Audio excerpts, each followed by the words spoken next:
Selintas bonus pekan kembali ke hadapan Anda. Jalan titian sepanjang 1.000 meter lebih yang mengalami kerusakan di kawasan Kelurahan Mantuil dan Parigi Kecil akan segera diperbaiki. Penggunaan dana APBD sebesar 6 miliar. Rencananya titian tersebut akan menggunakan bahan kayu ulin serta cor beton. Pemerintah kota melalui Dinas Perumahan Rakyat dan Kawasan Permukiman Disperkim Banjarmasin tahun ini akan memperbaiki jalan titian di Kelurahan Mantuil dan Parigi Kecil. Perbaikan itu yakni di RT 12, RT 13, dan RT 23 dengan panjang total keseluruhan 1.120 meter.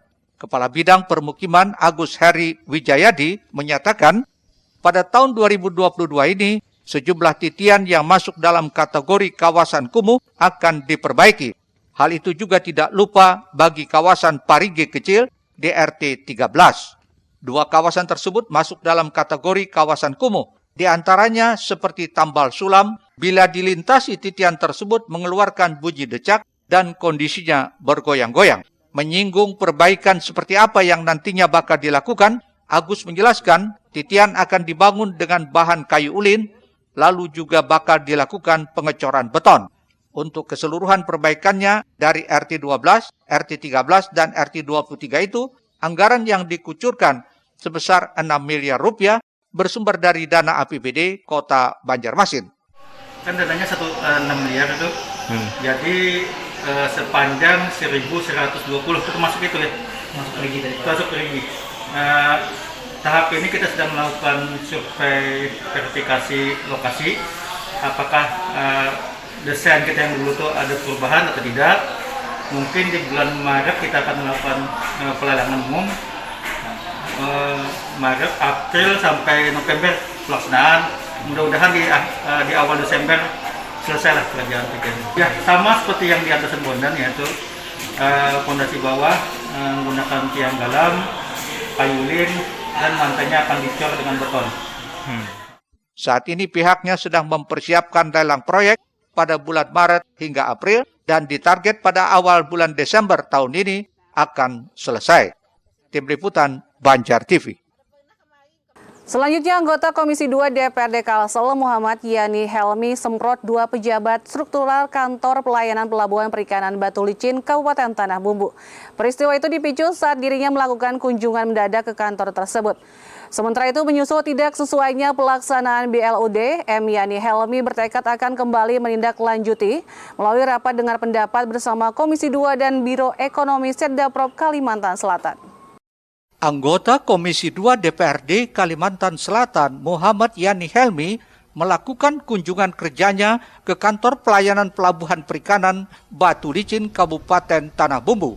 Kunjungan dalam rangka monitoring terkait pelaksanaan status OPT menjadi Badan Layanan Umum Daerah ini disambut baik jajaran pegawai kantor pelayanan pelabuhan perikanan tersebut. Namun sayangnya saat audiensi berlangsung, anggota DPRD Kalsel ini menemukan kejanggalan.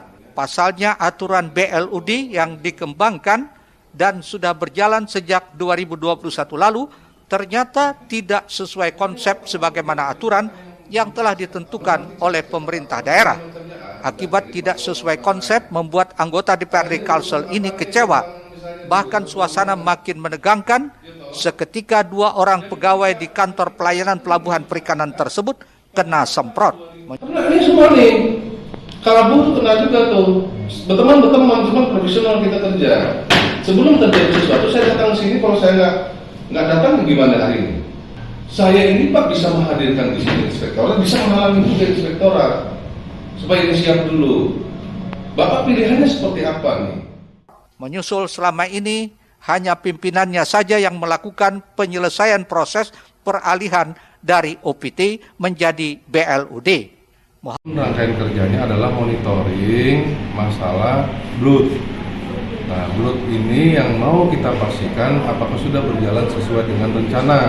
Karena di tahun 2021 BLUD ini sudah disahkan untuk segera dilaksanakan, terutama di PPI Batu Licin.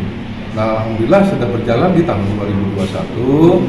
Sehingga tahun 2022 ini kita harapkan BLUD ini secara sempurna sudah melakukan pekerjaan sebagaimana mestinya. Akan tetapi saya lihat di sini memang ada beberapa catatan yang saya lihat tadi bahwa belut ini belum purna. Nah, ini yang hasil dilakukan penyempurnaan kanan kirinya supaya ini menjadi utuh sebuah belut yang 2022 ini gerak cepat untuk pelaksanaan pekerjaannya. Yang muaranya nanti pasti akan ke APBD di Pemprov Provinsi Kalimantan Selatan.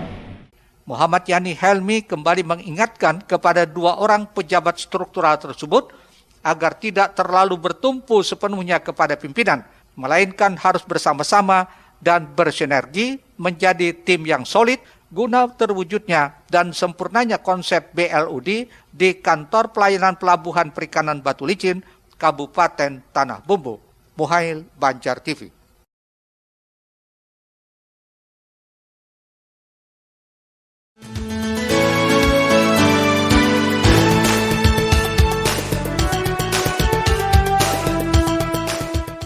Di sini kan barang masih baru gitu. Tapi segala sesuatu kan harus disegerakan. Kalau masih sampai terakhir saya dapat informasi dari Pak Agus Badan Keuangan Daerah tentang tarif pelayanan. Menyusul temuan pelaksanaan Badan Layanan Umum Daerah BLUD yang tidak sesuai konsep alias amburadul di Pelabuhan Perikanan Batu Licin, Kabupaten Tanah Bumbu, anggota Komisi 2 DPRD Kalsel ini mengaku akan segera menindaklanjutinya melalui RDP bersama Komisi 2 DPRD dan Biro Ekonomi Setda Prop Kalsel.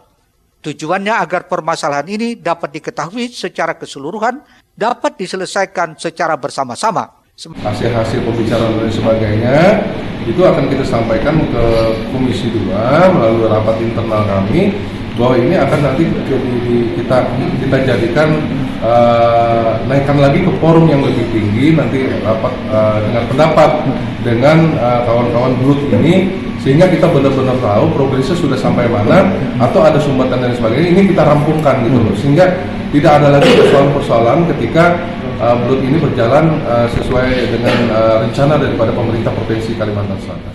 Sementara itu, Kepala Subbagian Tata Usaha Pelabuhan Perikanan Batu Licin, Tritono Subagio, menyebutkan selama ini yang menjadi kendala utama dalam penerapan BLUD adalah sumber daya manusia yang dinilai belum begitu maksimal sehingga sangat mempengaruhi kualitas dan kuantitas dalam kinerja.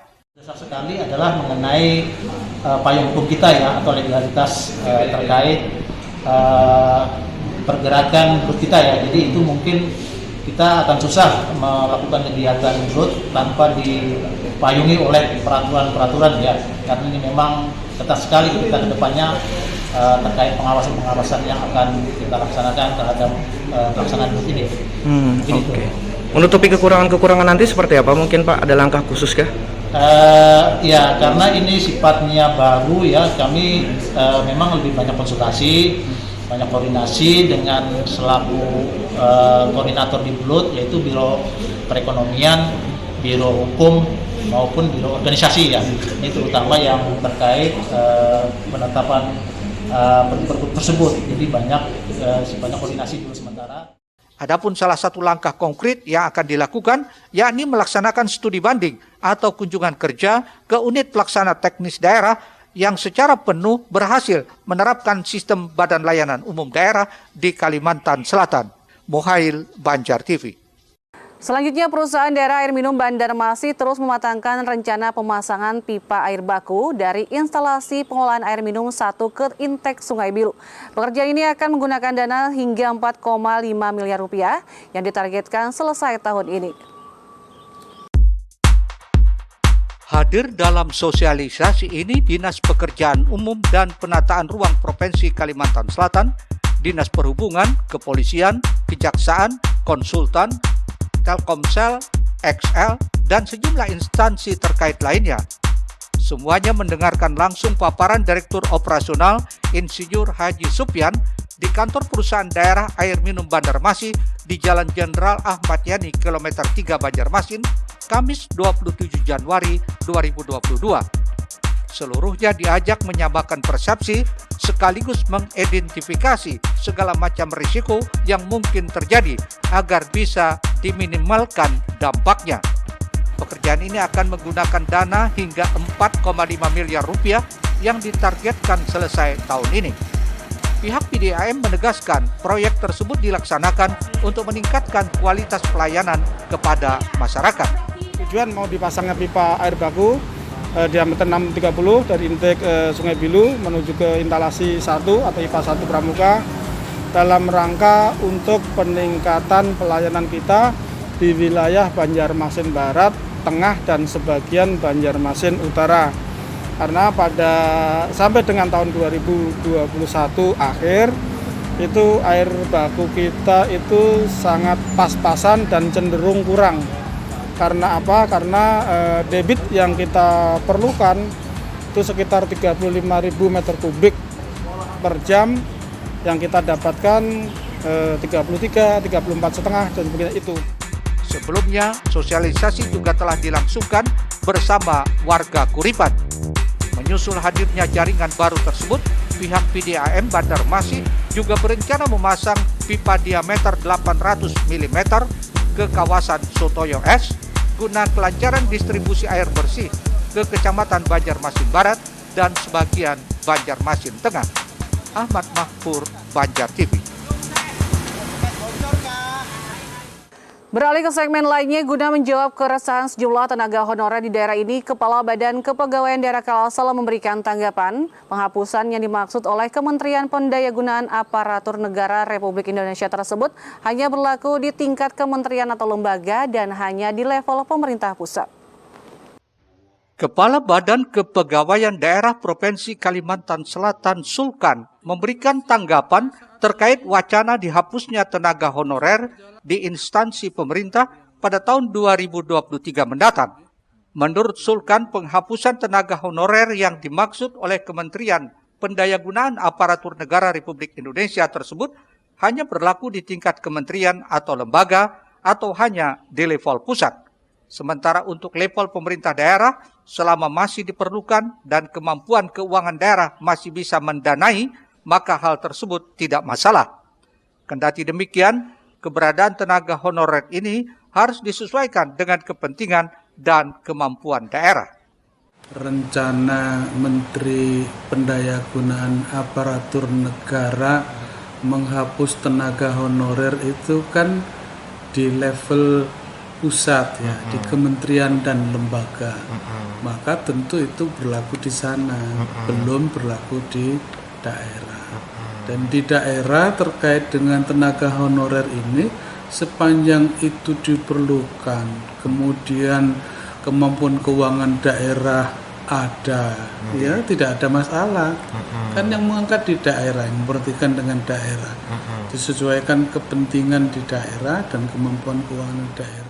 Saat ini BKD Kalsel mencatat tenaga honorer yang didanai melalui APBD pemerintah Provinsi Kalsel berjumlah sekitar 10.000 orang yang tersebar di seluruh instansi di bawah naungan pemerintah provinsi. Ahmad Ramadhani, Banjar TV. Selanjutnya kita simak Sekda Kota Banjarbaru upayakan BPJS dan kesejahteraan Pertuni setelah pariwara berikut.